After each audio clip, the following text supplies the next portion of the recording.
আল্লাহ নবী সাল্লাল্লাহু আলাইহি সাল্লাম বলেন, কোন বান্দা যখন গুনাহ ছেড়ে দিয়ে তওবা করে আল্লাহর দিকে ফিরে আসে, আল্লাহর কসম নবী বলেন আল্লাহ তাআলা সবচেয়ে বেশি খুশি হন। আশাদ্দু ফারাহান, আল্লাহ তাআলা সবচেয়ে বেশি খুশি হয় কখন? বান্দা আল্লাহর দিকে ফিরে আসে যখন। বিতাওবাতি আবদিহি, বান্দা যখন আল্লাহর দিকে ফিরে আসে আল্লাহ তাআলা ভীষণ খুশি হয়।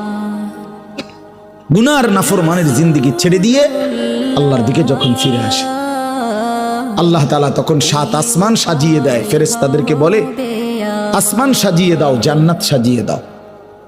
ফেরেশতারা 7 আসমান জান্নাত সাজাইয়া ফেরেশতারা জিজ্ঞেস করে, মাওলা আসমান কেন সাজাইলেন, জান্নাত কেন সাজাইলেন?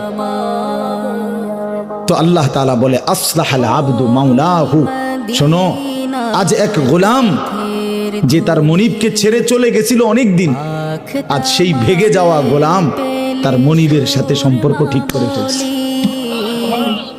আমার এক গোলাম আজ অনেক দিন আমারে ভাইগা গেছিল, সেজদা দেয় নাই, আমার হুকুম মানে নাই, অনেক দিন থেকে আমার থেকে দূরে ছিল, আজ সে আমার কাছে ফিরে আসছে। আমার গোলাম আমার কাছে ফিরে এসেছে, এই খুশি